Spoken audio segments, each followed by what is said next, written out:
السلام علیکم ورحمت الله وبرکاته. عمران خان هغه داسې پوښتنه کړې که یو سړی ګناه وکړي او بیا توبه وباسي، د توبې نه وروسته بیا ګناه وکړي، نو که دا سړی بیا توبه وباسي آیا د ده توبه به قبوله شي که به قبوله نشي؟ الله رب العزت په خپل کلام کې همدارنګه نبی کریم صلی الله علیه وسلم په خپلو احادیثو کې توبې طرف ته ډیر ترغیب ورکړی دی. الله رب العزت فرمایي وتوبوا الی الله جمیعا ایها المؤمنون لعلکم تفلحون. ایماندارو تاسو ټول الله رب العزت ته توبه وکړئ د دې دپاره چې تاسو فلاح او کامیابي ومومئ. همدارنګه الله رب العزت په بل ځای کې فرمایي استغفروا ربکم ثم توبوا الیه.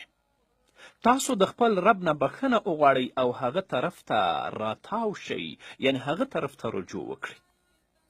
همدارنګه الله رب العزت په خپل کلام کې بل ځای کې فرمایي یا ایها الذین آمنوا توبوا الی الله توبة نصوحا.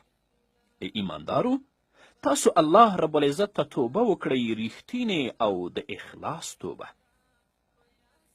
همدارنګه د بخاري حدیث دی، راوی د حدیث حضرت ابو هریره رضی الله تعالی عنه دی. هغه فرمایي سمعت رسول الله صلی الله علیه وسلم یقول والله إني لأستغفر الله وأتوب إليه في اليوم أكثر من 70 مرة. ابو هريره رضی الله تعالی عنه فرمایي چې محمد رسول الله نه مې اورېدلی دي چې نبی کریم صلی الله علیه وسلم وفرمیل په الله قسم زه د الله رب العزت نه بخښنه غواړم او هغه ته توبه کوم په ورځ کې د 80 ځلو نه زیات. همدارنګه د مسلم حدیث دی، راوی د حدیث حضرت ابی هریره رضی الله تعالی عنه دی. هغه فرمایي قال رسول الله صلی الله علیه وسلم من تاب قبل ان تطلع الشمس من مغربها تاب الله علیه. حضرت ابو هریره رضی الله تعالی عنه فرمایي چې محمد رسول الله صلی الله علیه وسلم فرمایلی دي چا چې د قبلې د طرفه د لمر راختو نه مخکې توبه وکړه نو الله رب العزت به د ده توبه قبوله کړي. همدارنګه د مسلم بل حدیث دی، راوی د حدیث حضرت ابي موسی اشعری رضی الله تعالی عنه دی.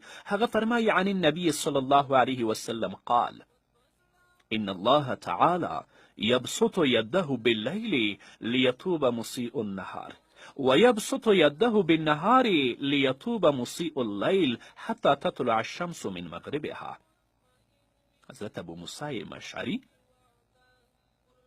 فرمایي چې نبی کریم صلی الله علیه وسلم وفرمایل یقینا الله تعالی د خپل قدرت او برکت لاس بلا کیف د شپې راوږد کړي د دې دپاره چې د ورځې د ګنهګار توبه قبوله کړي او د ورځې د خپل د برکت لاس راوږد کړي بلا کیف چې د شپې د ګنهګار توبه قبوله کړي چې تر دې ته مر د مغرب طرف نه راوخیږي.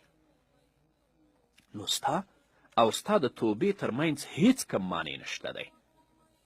خو که یو مسلمان د خپلې ګناه نه توبه وباسي، علماو کرامو د هغې لپاره 3 شرایط بیان کړي دي.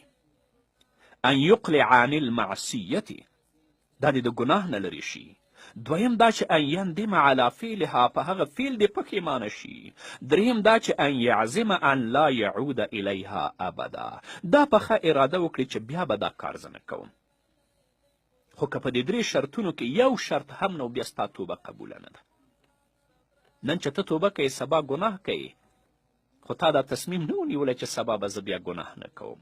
یا چې نن توبه کوې بله ورځ بیا ګناه کوې نو ستا توبه نه ده. حتی په ترغیب او ترهیب کې د نبی کریم صلی الله علیه وسلم یو قول امام منذري را نقل کړی لیکي که څوک داسې کار کوي دا داسې دی کالمستهزی بربه العیاذ بالله، لکه چې په خپل رب باندې مسخري کوي.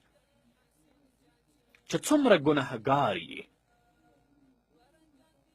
چې ته ګناه په هغه وخت کې پرېږدې، په هغې ګناه پښیمانه شي، په راتلونکي کې دا تصمیم ولرې چې زه به بیا دا ګناه نه کوم، الله دې توبه درته قبلوي. ځکه علما لیکي فإن فقد أحد الثلاثة لم تصح توبته. که په دې دریو کې یو شرط هم نه و بیا هغه توبه قبوله نه ده. خیر، نن که ګناه وشوه، سبا دې توبه وکړه، بله ورځ بیا ګناه وشوه، بیا دې توبه وکړه، خو په آخر کې داسې یو تصمیم ونیسه چې زه به بیا ګناه نه کوم. امید ده چې الله رب العزت دې توبه درته قبوله کړي. د کورنایا د ژوند ځلایا د دنیا حورایا اسلام ته عزت کړي ګران خوري او مسلمان خوري رب اهمیت تر کړي هغه مسیر لټوي